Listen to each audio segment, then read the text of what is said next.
All right. Thanks to everyone for joining us. This is another of the CCPO-ICAR seminars. Today's speaker is Wie Yusuf, who is a professor in the School of Public Service in the Strom College of Business. And her focus is on policy involving government, non-government organizations, business, society, with a focus on environment, climate change, and a number of resilience programs. And Wie has been a participant in various resilience programs at ODU, so a real trooper. She has several degrees. The last one was a PhD in public administration. So let me jump over to the title and let her speak. So the title is Using Multi-Sector and Whole of Community Approaches in the Study and Practice of Coastal Resilience. So we thank you very much and turn it over to you. Thank you, John. It's nice to be on the opposite side of this seminar series. Generally, for the last few years or so, Tom Allen and I have been working and helping Eileen behind the scenes to kind of organize the presenters and topics for the for the seminar series. So I'm glad to be on the opposite side, sharing a little bit more of my work. So I wanted to talk a little bit more today about multi-sectoral and whole of community approaches to the study and practice of coastal resilience. And to start, just wanted to kind of begin with a kind of a bigger picture conversation about coastal resilience as a wicked problem. And when we think about coastal resilience, part of the reason why I really think about studying this topic and practicing it from a multi-sectoral and whole of community perspective is because coastal resilience is a wicked problem. It's complex, it's poorly formulated. The problems and the challenges are constantly evolving and changing. Then also we're talking about the involvement of stakeholders that have conflicting values, that lack consensus on the causes and the solutions. So it's hard to address this as a complex problem without agreed upon solutions, making it very much that wicked problem. So when we think about then also part of the issue is we think about, for example, the hurricane situation that we're seeing across several communities across the country right now. The problem with coastal resilience is that it very much takes place in an environment of sector failure. And in this case, when we think about hurricane damage and flooding damage, it's an environment of government sector failure where we cannot expect government alone to address the problem and to handle all the issues of recovery from a disaster, for example. So coastal resilience in this context is a wicked problem in an environment of sector failure that then necessitates us to think about how we can collaborate within a whole of government and in a whole of community approach to addressing these coastal resilience problems. So we've all probably heard about thinking about coastal communities and the coastal environment as a complex social ecological systems. And we're thinking about multiple common pool resources, issues about land development, issues of development in the wetlands, issue of pollution in the air, and then interacting with both governmental and non-governmental actors in a government system that is polycentric. And what that means is that you have governance that happens at multiple levels and with multiple types of institutions, that then you have a lot of decision-making structures and processes. So kind of the multiplicity of the decisions, of the actors, of the problems, and the common pool resources that need to be addressed are what really kind of makes it a complex social ecological system. And therefore making collaboration really necessary for developing policy approaches when we think about coastal resilience as a wicked problem. And in this context, we want to think about vertical collaboration and also horizontal collaboration.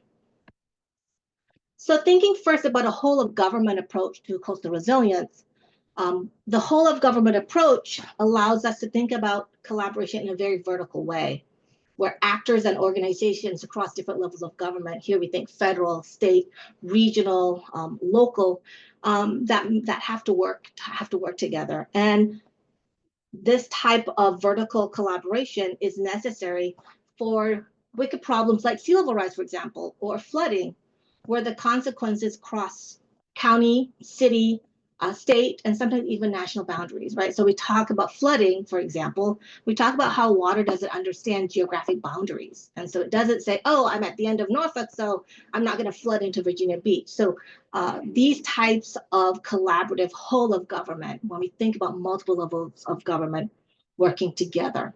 But we also have horizontal collaboration.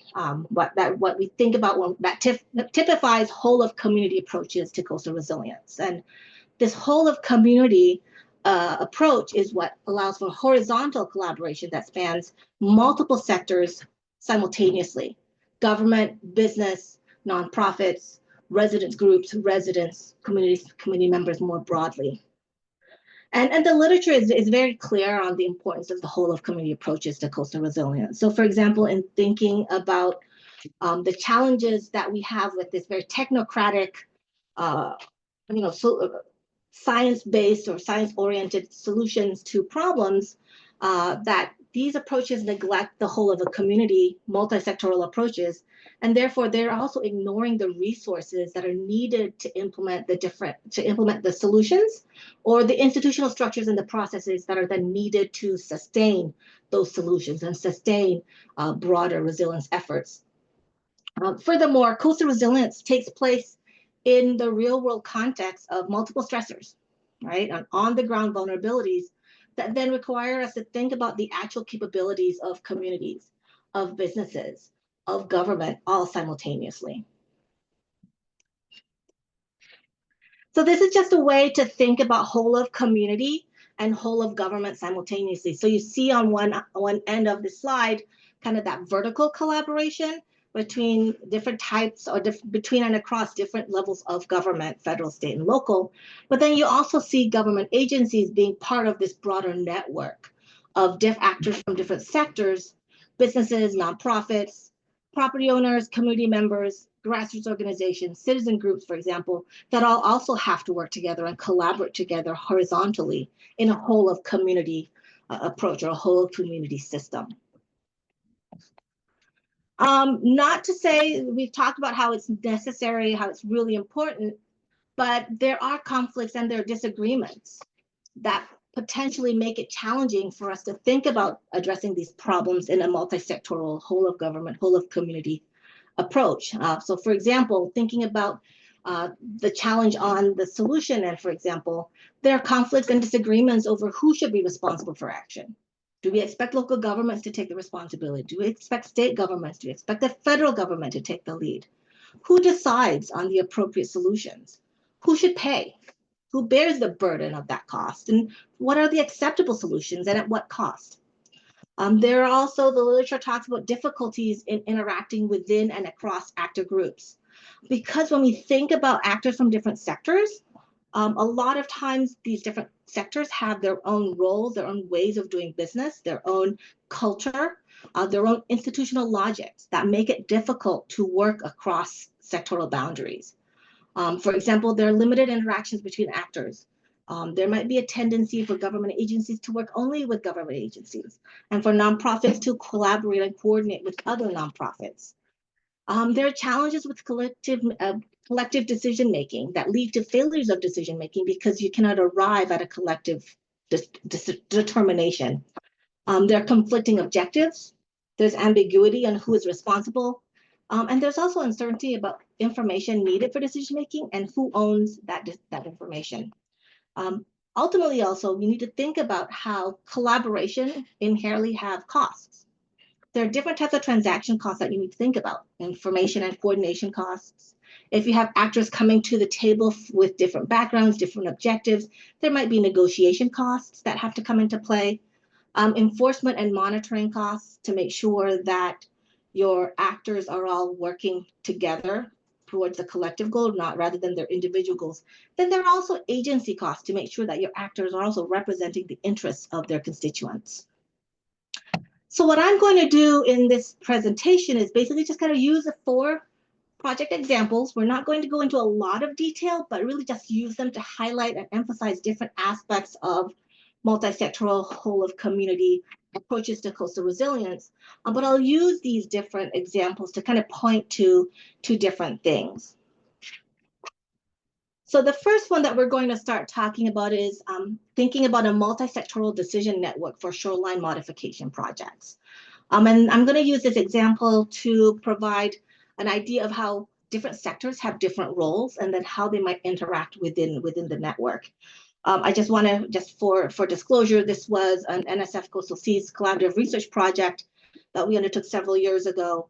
And what I'm pulling from are some results of some of the publications that I've listed here. So just to think about shoreline management, just a little bit of background, the Virginia Wetlands Act asks that we balance preservation and the use of tidal wetlands, with the VMRC, the Virginia Marine Resources Commission, having authority over tidal wetlands. But the legislation also allows for local governments to adopt their own wetland zoning ordinances, and associated with that allows them to establish a wetlands board that comprises of citizens to make permit decisions about projects and shoreline modification. The requirement is that these wetland boards, in making permit decisions for shoreline projects, so for example, a property owner might have property that goes into tidal wetlands and there might be coastal erosion. They might be thinking about a shoreline modification project that would allow them to manage better the coastal erosion on their property, but to do so would require that they submit a permit for that project. And if it's in a locality that has a wetlands board, then that wetlands board would make that permit determination. There are wetlands guidelines that are supposed to help wetlands boards make those determinations to minimize or mitigate the loss of tidal wetlands as they consider different permit projects. And this is achieved through an emphasis on, first, the preference for living shorelines. When this project was conducted, the legislation was emphasizing the preference for. Now the current legislation is saying living shorelines is these requirement, and then trade-offs might be made as appropriate.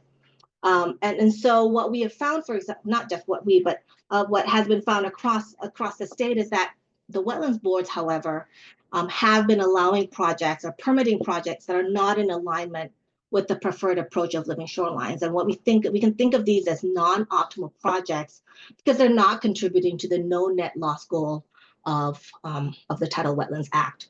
And really here, the idea is that some of the technical guidelines that are being available to the wetlands boards are not being consistently reflected in the board's decisions. So that preference for living shorelines is not materializing in terms of projects that are living shorelines projects.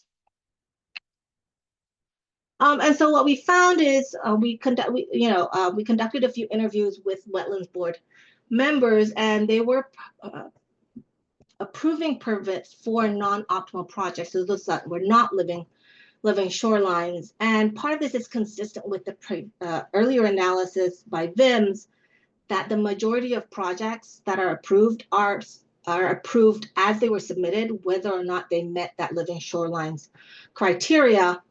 And so really, whether or not we're able to meet the goals of the no net loss policy is contingent on projects that are being submitted that meet the spirit of that legislative goal. So when we talk to wetlands board members, what they do acknowledge that they consider mitigation and they do consider the long-term impacts of the projects. They emphasize that they are trying to follow wetlands guidelines, ordinances, and codes, and they conduct and rely on site visits, but they also try to be fair and considerate to neighbors. And I think thinking about that, then you can also understand why we're seeing projects that are being permitted that don't really meet that spirit of a preference and an emphasis on living shorelines, because the permit applications are mostly submitted for hard structures that are not then consistent with these guidelines. And being in Virginia, and with most of these wetlands boards being property rights boards, they will primarily try to side with the property owners and make those decisions that will be preferable for property owners. And so when you think about being fair and considerate to neighbors, coupled with trying to be consistent with the needs of the property owners, you see where if the projects that are being submitted are not consistent with the guidance and not consistent necessarily with the goal of living shorelines, they're still approved for permitting. So this then raises an interesting question. The no net loss policy goal isn't being achieved, and we're seeing non-optimal projects being approved. And you can kind of see how that begins with a property owner who deciding on a non-optimal project. That project's then submitted for permitting. The permits are approved, and what we get are projects that don't contribute to the no net loss policy goal of the legislation. And so thinking about this, we're recognizing that there are challenges with the permit process, but really forces us to think more holistically to understand what's going on, then really requires that we look more than just at the permitting process. We can't just look at the permitting process and say it's broken. We're not going to get to a particular solution or a policy solution that's appropriate. But we really need to think about how you can look upstream at those decision points that happen before the property owners apply for the permits. And so if we want more living shoreline projects, and we want more projects that are consistent with wetlands guidelines, how do we get to this point before the property owner decides on non-optimal projects to get us to that point? So we really then need to understand what happens before the projects are submitted for permit approval. And here's where that multi-sectoral whole of community approach comes into play, because we have to then recognize that different actors from different sectors, they all play unique roles, and they have intertwining roles as well. So this just kind of gives you an idea of that network of decision-making that happens potentially ahead of the permit process, where you might have a property owner interacting with contractors, with nonprofits, with other community members, as they make decisions about shoreline modification projects on their property, that then lead also to potential conversations or engagement with local wetlands boards and with regulatory agencies like the VMRC. But it's also important to recognize that the contractors and the nonprofits might also engage within this decision-making network, and that contractors and nonprofits might also work or have interactions with the local wetlands boards ahead of a project being submitted for permitting. So just thinking about this broader network is a multi-sectoral whole of community network with a range of different actors and stakeholders that are involved in the process. So we asked to try and figure out why are property owners selecting non-optimal projects. That's kind of the starting point. And then doing so, trying to figure out, well, who's involved in this network, and what do the different actors in this network do? So one of the challenges or issues that comes up is the lack of knowledge or lack of awareness of living shorelines as an option for their properties, their concerns about living shorelines, and that they go to contractors for advice, or they go to nonprofit organizations for advice on their coastal erosion problems. So it gives you an idea that here, based on the conversations with the property owners and understanding their interactions, that nonprofits are involved in educating residents about living shorelines, about creating demonstration projects. They might work with local governments to provide cost shares for projects. Or more importantly, just thinking about the role of contractors and nonprofits as intermediaries between the property owner and the project selection process. So then we looked at the role of contractors, and one of the big challenges with this particular issue, looking at this network, is that there's a limited number of contractors that actually do shoreline work, and more importantly, that also do living shorelines work. And so some of the work that they do are tailored to the needs of the property owner, who might be very specific in wanting living shorelines, but in other situations, if the property owner does not have any particular preferences, the contractor really plays a much stronger role in kind of shaping what types of projects are recommended and considered as a solution for the coastal erosion problem.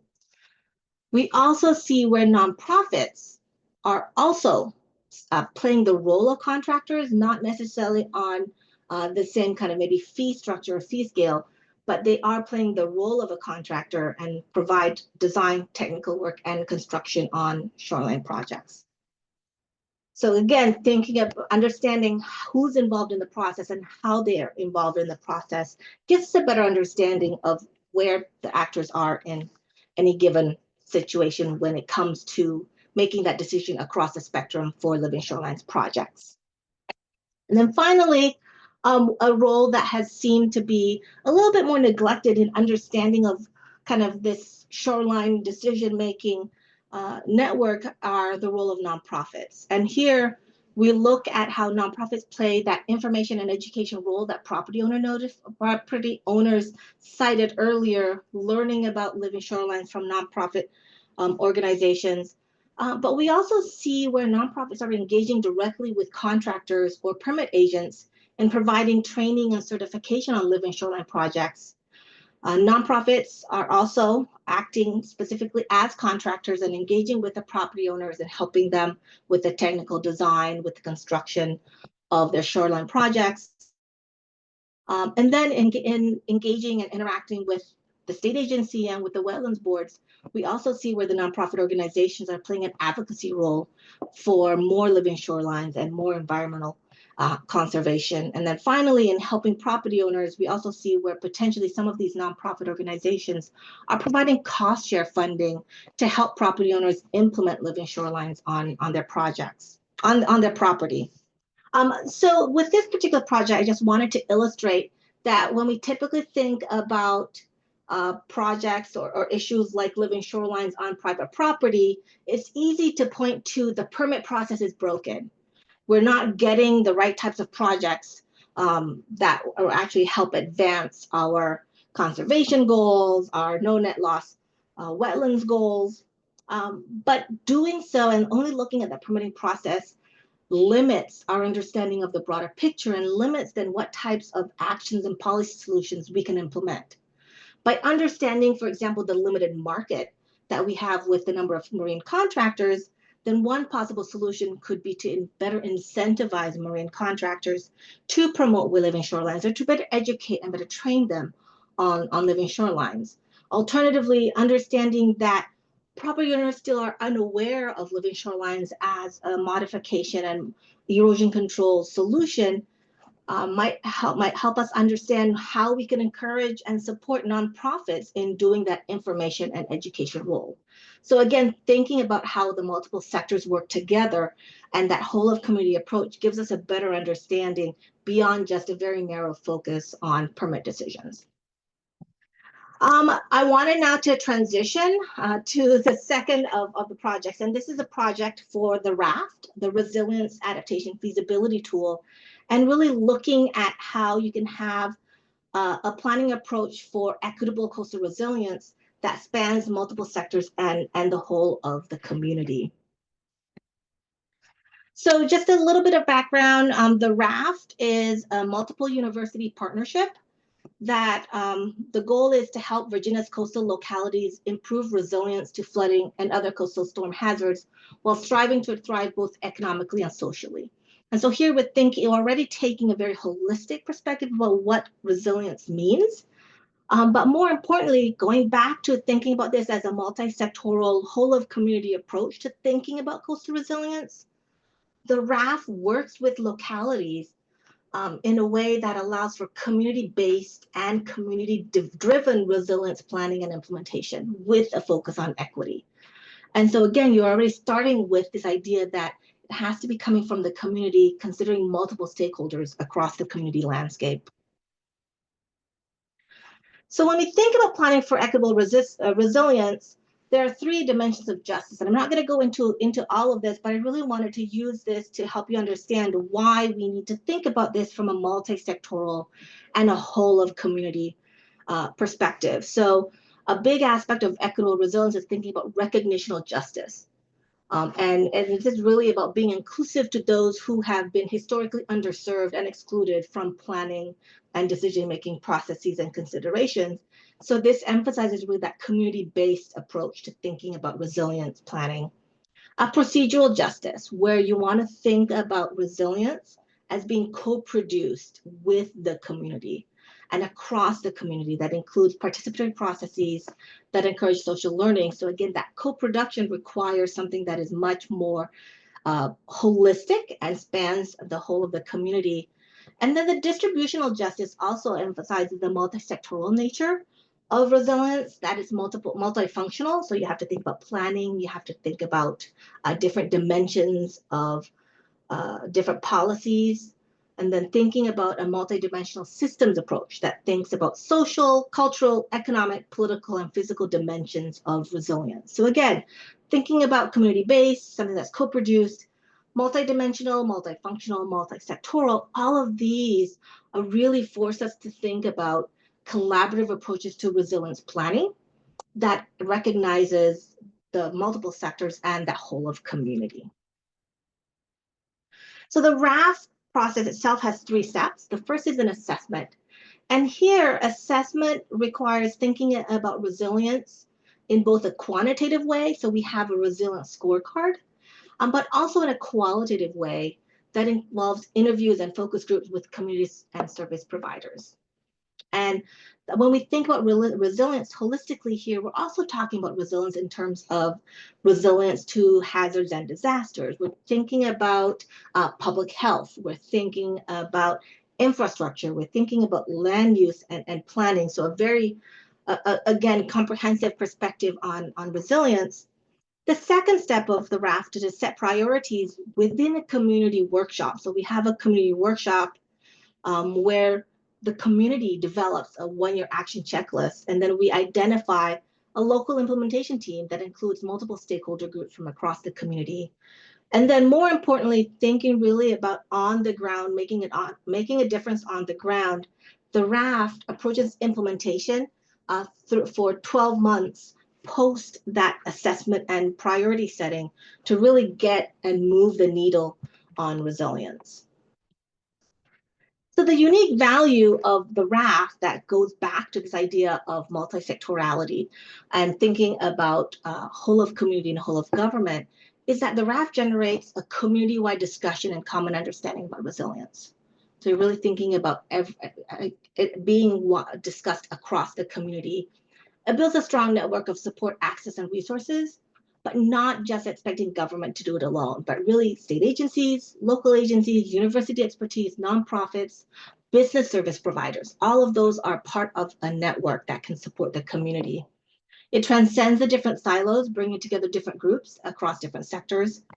And then more importantly, I think that it offers this longer term approach to resilience that allows the community to come together over more than 18 months and that engagement in resilience planning over a wider range of time.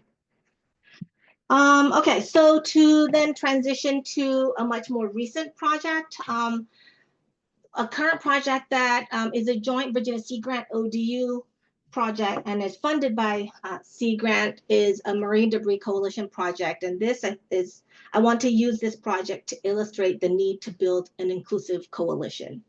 And just from the get-go, this was a project that already included a wide range of partners, Virginia Sea Grant and ODU taking the lead, but having the nonprofit Elizabeth River Project, the Clean Virginia Waterways, and also the state agency, Virginia Coastal Zone Management Program with the Department of Environmental Quality.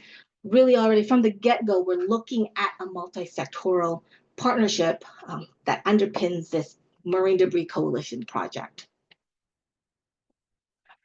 The project has a very cool title, From Learning to Willing to Doing, and it's very much a collaborative approach to implementing the Virginia Marine Debris Reduction Plan. And so while in some of the other projects earlier, it was much more about thinking about planning or thinking about more basic kind of policy, here we're really thinking much more about the actual implementation activities related to marine debris in Virginia or coastal Virginia. So the Virginia Marine Debris Reduction Plan was developed with extensive stakeholder participation. And we knew that that was one of the kind of the key characteristics of why it's been successfully embraced. But as we move from development into implementation, we also recognize that the implementation requires sustained collaboration and coordination through a whole of community approach. So we want to think about those stakeholders that were involved in the plan development. We want to make sure that they continue to be engaged in this whole of community coalition. But more importantly, how do we broaden and bring in stakeholders that are new to the issue of marine debris? And this speaks to that question, that issue of that multi-sectoral whole of community approach being very needed for sustaining time. So the project goal is to support the implementation of the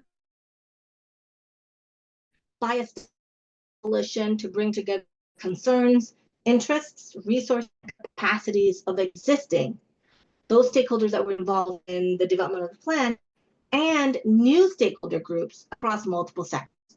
I think I saw Robin in the room here, and I think Robin had done her dissertation work looking at the perspectives of different stakeholders here in Norfolk primarily. And again, that research really points to how your different groups have very different perspectives about marine debris, but that coalesce on a very core set of fundamental beliefs about the problem, the severity of the problem, what we need to be doing to address the problem. And so pulling together those stakeholders that are already engaged and those who might not be engaged now, but with some more education, with more knowledge, can be much more engaged in the process is really kind of the goal and the idea of building that coalition by creating a robust and a diverse network of stakeholders to support plan implementation.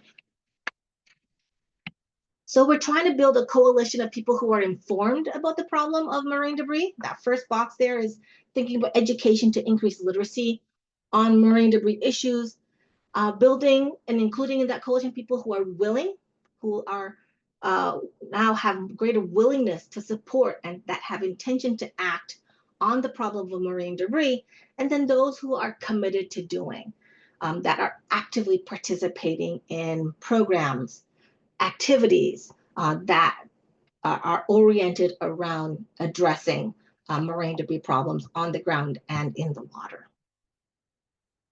Our program, our effort at coalition building is primarily restricted to Hampton Roads and more specifically Norfolk and Portsmouth. But that local network is going to be as important as kind of feeding into a statewide marine debris network. So the idea of growing a local coalition that feeds into a broader coalition is really what we're trying to do with this particular project. And then finally, the last project that I wanted to highlight is somewhat recent, but it revolves around the idea of collaborative community, university, government applied coastal resilience projects.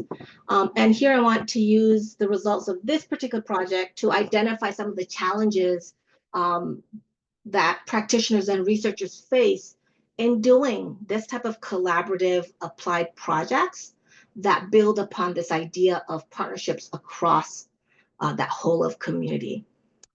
This work is based off of a workshop that was organized through the Coastal Resilience Center, a U.S. Department of Homeland Security Center of Excellence. And it was something that we started and we worked on in November of 2022. And we're still working on kind of updating those findings and really trying to come up with a set of recommendations for how we can move forward and encourage more collaborative community, government, university applied projects in coastal resilience. So the project is really revolves around a workshop that was held in November of 2022 titled Making Waves in Equitable Coastal Resilience, a national workshop on social equity and coastal resilience. So this was a virtual workshop that brought together over 100 researchers, practitioners, and representatives of community organizations with the idea of how can we develop a framework for applied and engaged research in coastal resilience and social equity.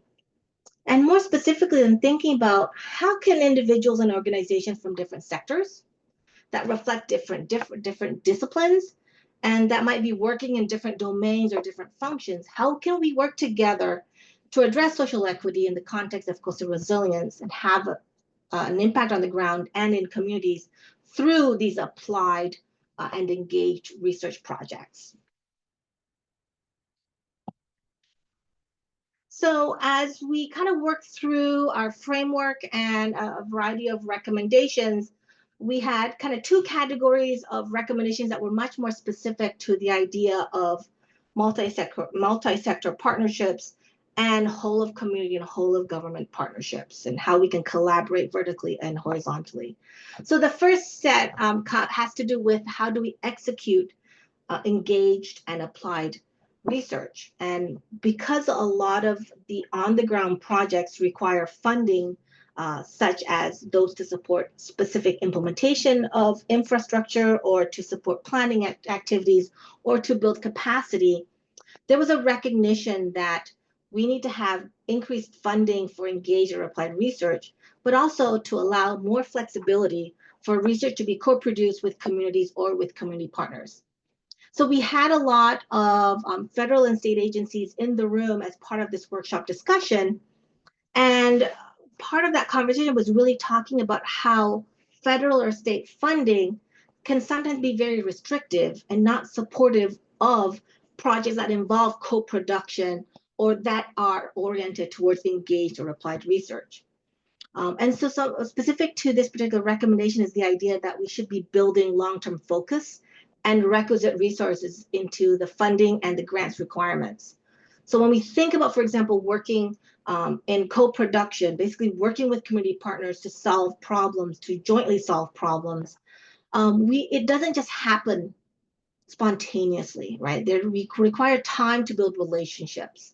If we're asking community members to take time out of their busy schedules to be involved in an applied research project, to take part in specific types of investigative activities, we need to compensate these community participants. And more importantly, to know that we're actually making a difference, we also need, for example, long-term monitoring of a community and be able to go back to a community a year, 2 years, 3 years, 5 years, 10 years after a project is done to make sure that we're sustaining the impact on the ground. And so participants in the workshop explicitly called out for explicitly stating the need for co-production and two-way engagement with communities in the RFPs associated with these specific projects or specific grants and funding, but also encouraged our state and federal agencies to think about how they can fund action-based research or how they can provide funding to communities to implement the research findings. Related to that is the idea of equity. Remember, this workshop was very much about equitable coastal resilience and thinking then about how can you ensure equity in the prioritization, in the evaluation, in the streamlining, and in the award stage of projects that benefit underserved communities. And so here the idea was really thinking about, for example, how do you ensure equity occurs consistently across a grant program, but also creating flexible funding application processes with reduced application and administrative burdens. There was big recognition that, for example, cost share requirements for some of these grant programs were prohibitive for community organizations to pursue, or that there was a need for simpler grant requirements. That the other set of recommendations had to do with developing a project infrastructure that was supportive of these types of collaborative projects that involve both university partners and government agencies or community partners and government agencies, or across kind of a range of different types of partnerships. And the first was really thinking about how can we create and disseminate tools and metrics that can help us assess projects and emphasize equity and collaboration building processes. So here we were thinking about how can universities, how can government agencies, how can community organizations or partners establish mechanisms for making those connections across universities, across communities, government, nonprofit agencies, funding programs, and also industry. It was also suggesting that we think about how we can provide examples of successful programs, how they can be replicated or how they could be scaled up, and also then disseminating information about these programs.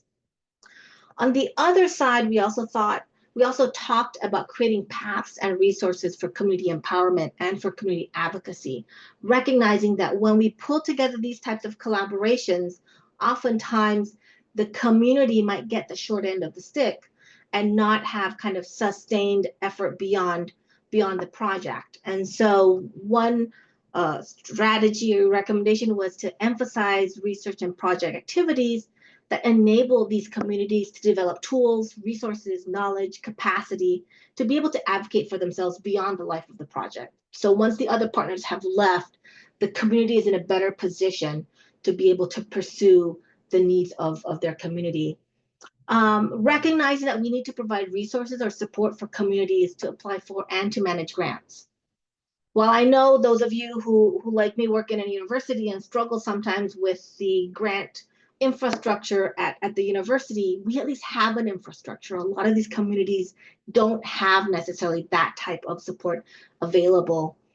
And then finally, this goes back to, I think, some of the challenges that communities face and faculty members face when we try to come together and collaborate on projects, is that communities don't necessarily know what to expect from researchers, from the types of partnerships that they might pursue. And similarly, on a faculty or researcher perspective, we might not always know necessarily what are the things that we should expect our community partners to be able to provide as well.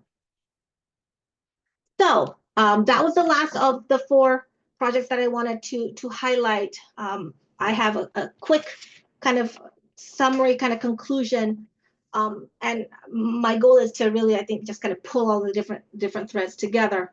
But because coastal resilience, as I introduced earlier, requires that governments, nonprofits, businesses, and community members work together to address critical issues. Right? That working together, that multi-sectoral, whole of government, whole of community approach is also important for sustained focus on coastal resilience issues. When you have all of those partners band together, that issue stays longer on the forefront and the resources are committed for a longer duration than it is necessarily when government alone goes at it or one nonprofit organization goes at it alone. The 4 projects that I kind of highlighted and used as illustrative examples show that it is possible, right? That we can conduct research that utilizes a whole of government and whole of community lens to study coastal resilience issues. We can also pursue applied projects and undertake resilience planning practices that embed these perspectives into coastal resilience practice. But I also, as I think that last example coming from that social equity in coastal resilience workshop, what that illustrates though is also that it's not always easy and that faculty often face institutional barriers. And as faculty work to overcome those institutional barriers, we also need to be thinking about how can we help our community partners, the government agencies that we work with, the neighborhood associations that we might be conducting research for, how do we help them become better partners in these types of endeavors moving forward. And that is my presentation. Very good. If not, thank you all for attending. Thank you, Wie, for a presentation, which was very nice insight into how communities of various kinds work. And with that, we'll adjourn until next week.